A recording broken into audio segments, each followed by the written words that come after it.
السلام علیکم dear reader and listeners, fiction frenzy novels میں آپ کا ڈھیر سارا ویلکم۔ آج جی آپ لوگوں کے لیے نیو ناول لے کر آئی ہوں جس کے رائٹر ہے زویا علی شاہ، اور یہ چینل ہے زویا علی شاہ کا سیکنڈ چینل ہے، اس پہ وائس اوور ہوا کرے گا۔ اور اگر آپ نے اس چینل کو سبسکرائب نہیں کیا جلدی سے سبسکرائب کر دیں، لائک اینڈ شیئر کریں، اور اپنی رائے کامنٹ باکس میں لازمی دیجیے گا اور بتائیے گا آپ کو یہ ناول کیسا لگا، ٹھیک ہے؟ میرا نام ہدا ماجد ہے اور چلتے ہیں ناول کی طرف، چلیں سٹارٹ کرتے ہیں۔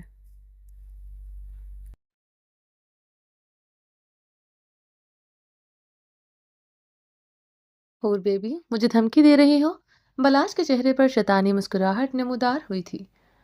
اب تو میں بدتمیزی ضرور کروں گا۔ جس کام سے چوہدری بلاش کو روکا جائے وہ کرنے میں مجھے بہت مزہ آتا ہے۔ اس سے پہلے کہ حوریہ اس کی بات کا منہ توڑ جواب دیتی، وہ حوریہ کو اٹھا کر بچوں کی طرح کندھے پر ڈالتے ہوئے اپنے روم کا رخ کر چکا تھا۔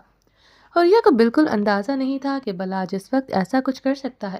اب اس بے وقوف کو یہ تو نہیں پتا تھا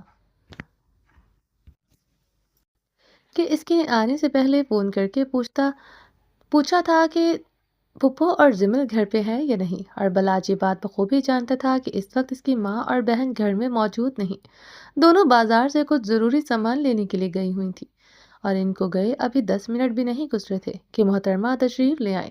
تو ایسے میں تو حوریہ نے اپنے لیے خود ہی مصیبت کو دعوت دے دی تھی۔ خبردار بلاش، تم نے اگر میرے ساتھ آج کوئی بدتمیزی کرنے کی کوشش کی تو میں چیخ چیخ کر پھپھو کو آواز دے کر تمہاری اصلیت بتا دوں گی کہ ان کا بیٹا کتنا گھٹیا انسان ہے۔ اتارو مجھے نیچے۔ وہ زور زور سے بول رہی تھی۔ اس سے پہلے کہ وہ چیخو پکار زیادہ کرتی وہ اسے روم کا دروازہ کھول کر اسے بیڈ پر پٹک چکا تھا۔ اب اگر تمہاری حلق سے آواز نکلی تو آج رخصتی سے پہلے ہی تمہارے وجود پر اپنے نام کی مہر لگا کر سارے حق وصول کر کے بھیجوں گا۔ بلاش کی بھاری دھمکی حوریہ کے سماعت سے ٹکرائی تھی۔ وہ بیڈ پر ٹانگ فولڈ کیے ہوئے اس کے اوپر جھکا تھا اور وہ سکرول کرتی ہوئی پیچھے ہونا چاہتی تھی، مگر وہ اس کی کمر پر ہاتھ رکھے اس کی کوشش کو ناکام بنا چکا تھا۔ ہور بیبی، مجھے دھمکی دے کر ڈرایا مت کرو۔ جب تم مجھے دھمکی دیتی ہو تو پھر میرا دل چاہتا ہے کہ میں جو نہیں کرنا چاہتا وہ کر گزروں، اور تمہاری اطلاع کے لیے ضروری عرض ہے کہ تمہاری پیاری پھپھو جان اور جمل اس وقت گھر میں موجود نہیں ہیں، اور نہ ہی ان کے شوہر محترم موجود ہیں۔ تو جو بھی بکنا اس بات کو دھیان میں رکھ کر بکنا۔ اس وقت تمہارے ساتھ کچھ بھی کر سکتا ہوں۔ حوریہ کے طوطے تو اب اڑے تھے یہ سوچ کر کہ وہ اس کے ساتھ گھر میں اکیلی ہے۔ دور رہو مجھ سے، اور مجھے کمزور سمجھنے کی حکامت مت کرنا۔ حوریہ نے گھور کر دیکھتے ہوئے دھمکی دی۔ ہاں ہاں ہاں، چڑیا کی جتنی تمہاری جان ہے، اور تمہاری اکڑ اور دھمکیاں سن کر مجھے ہنسی آ جاتی ہے۔ چڑیا جب چونچ مارنے پر آتی ہے تو شیر کو بھی زخمی کر دیتی ہے۔ حوریہ کی مثال پر وہ خود ہی شرمندہ ہو گئی تھی۔ ایک تو بے وقوف لڑکی اس کو شیر بول چکی تھی، اور دوسرا چونچ مارنے والی بات پر جن نظروں سے بلاج نے اسے دیکھا، حوریہ کے گال لال ہو چکے تھے اس کی نظروں کے مطلب کو سمجھتے ہوئے۔ ہور بیبی، میں تو شدت سے چاہتا ہوں کہ تم مجھے چونچ مار کر زخمی کر کے دکھاؤ، میں بھی دے دیکھوں اس چڑیا کی چونچ میں کتنا دم ہے۔ وہ باقی سے اس کا بازو پکڑ کر اپنی جانب کھینچتے ہوئے اس کے چہرے پر جھکا تھا۔ میرے ساتھ فضول بات کرنے کی ضرورت نہیں ہے، دور ہٹو مجھ سے، مجھے گھر جانا ہے۔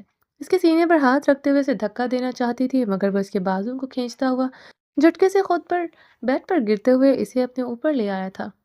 یہ سب کچھ اس نے ایک دم کیا تھا کہ حوریہ کو سنبھلنے کا موقع تک نہیں مل سکا۔ اس کی کمر پر دونوں ہاتھ رکھے ہوئے اس کا چہرہ پوری طرح سے اپنے مقابل کر چکا تھا۔ ریشمی بال جو کیچر میں قید تھے اس ایک ہاتھ سے کیچر سے آزاد کرتے ہوئے کھول چکا تھا، جو پوری طرح سے بکھر کر بلاش کے چہرے پر پھیل گئے تھے۔ اور بیبی، بس اتنی سی اوقات ہے تمہاری۔ اب دیکھ لو شیر نے ایک ہی جھپٹے میں چڑیا کو کیسے قید کر لیا کہ چڑیا پھڑپڑا رہی ہے مگر شیر کے چنگل سے نکل نہیں پا رہی۔ چھوڑو مجھے، تم انتہائی بے شرم اور بے خدا انسان ہو۔ شرم سے سرخ پڑتے چہرے سے حوریہ جھنجھلا کر بولی۔ ہائے، جب تم میرے سامنے ایسے پھڑپڑاتی ہو، قسم سے بلاش کے دل کو بہت سکون ملتا ہے۔ وہ ہاتھ کو لمبا کھینچتے ہوئے تنزیہ مسکرا رہا تھا۔ اتنا سکون تو مجھے قسم سے کبھی الیکشن جیت کر نہیں ملتا تھا جتنا تمہیں اپنی قید میں پھڑپڑاتے دیکھ کر ملتا ہے۔ کسی دن سکون حاصل کرتے کرتے مر ہی مت جانا، حوریہ چڑھتے ہوئے بولی۔ وہ اپنی کمر پر رکھے ہوئے بلاش کے سخت گرفت والے ہاتھ کو ہٹانے کے لیے اس کی کمر پر ناخن مار رہی تھی۔